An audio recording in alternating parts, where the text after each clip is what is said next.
15 principes pour vous perfectionner au contact des autres, même ceux que vous n'appréciez pas. Par Stéphane Quesnel, des blogs sensdelavie.net et gagnerautennis.com. Dans mes 2 précédents articles, je vous ai suggéré d'imaginer votre vie comme une expérience que vous feriez dans un magnifique laboratoire privé qui est à votre disposition. Dans ce laboratoire privé, vous y trouverez plein de situations pour y développer vos capacités, mais aussi plein de gens pour échanger et partager vos expériences. Parmi ces gens, vous y trouverez de nombreux amis qui seront source de joie et qui favoriseront votre épanouissement. Il y en aura d'autres qui, mis au travers de votre route, vous donneront l'impression d'être des obstacles indésirables à votre évolution et que les choses se passeraient mieux sans eux. Or, ce sont eux, vos véritables alliés, dans votre cycle de progression. La citation de Jean-Paul Sartre, « L'enfer, c'est les autres », en dit long sur la peur que nous avons à côtoyer ceux que nous n'aimons pas. Mais ceux que vous considérez comme vos ennemis sont en réalité vos meilleurs professeurs. Ils vous entraînent à acquérir les vraies qualités du gagnant et à combattre les pires défauts du perdant. Qu'est-ce qu'un gagnant ?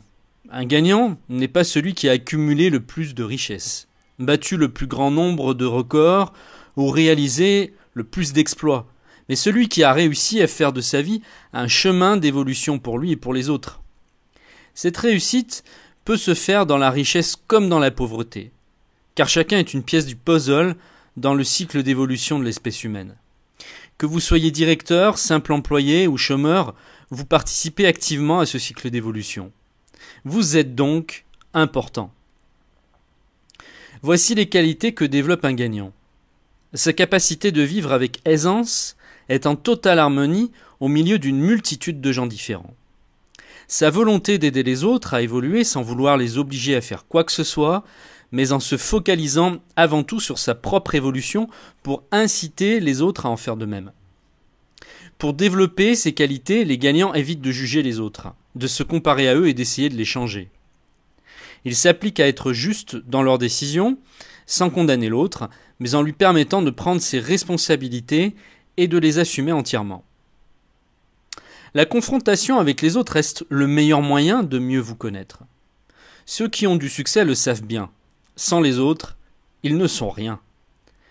Ils ont compris dès lors que d'entretenir de bonnes relations avec tout le monde n'est pas un acte hypocrite lorsqu'il est réalisé avec de bonnes intentions, celle de trouver l'harmonie et la paix intérieure.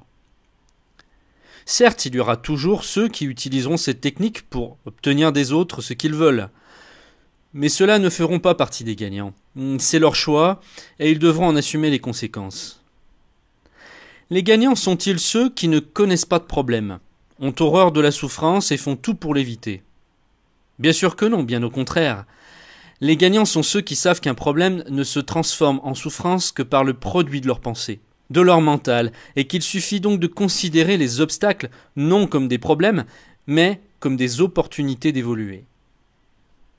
La souffrance naît souvent de la peur créée par le mental. Les gagnants guérissent cette peur par l'action. Et c'est ce que je vous invite maintenant à faire. Passer à l'action par la pratique, en poursuivant les 100 principes de la réussite. Les principes 6 à 21 vous permettront de vous perfectionner dans votre laboratoire privé dans l'art de vivre avec les autres. Tous les autres, même ceux que vous n'appréciez pas.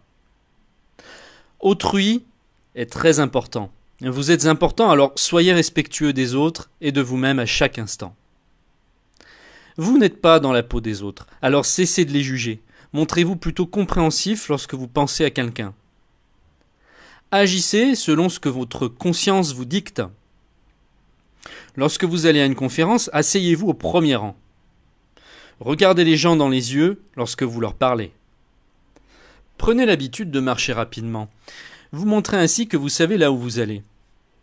Prenez la parole. Souriez aux autres. Relevez 5 de vos points forts et trouvez des personnes qui ont mieux réussi que vous dans ces domaines. Utilisez des mots positifs, chaleureux pour exprimer la manière dont vous vous sentez. Si on vous demande comment vous allez, au lieu de répondre que vous êtes fatigué, répondez très bien, merci. Et vous ? Utilisez des mots favorables, chaleureux, vibrant pour décrire les autres. Encouragez les autres par vos paroles et n'hésitez pas à complimenter de manière honnête. Présentez aux autres les choses en termes positifs.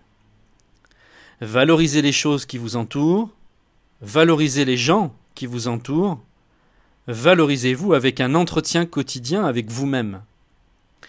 Vous l'aurez compris, pour adopter une communication efficace avec les autres, vous y arriverez plus facilement si vous commencez par adopter une communication efficace avec vous-même. Nous ne pensons pas en mots ni en phrases, mais en images, en représentations. Alors, choisissez du vocabulaire pour créer des images ou des représentations positives chez les autres. Ainsi, vous n'avez pas de problème, mais plutôt un défi à relever. Vous n'avez pas fait de grosses dépenses, vous avez fait un gros investissement. Si vous souhaitez mettre de l'assurance dans votre vie, agissez avec assurance.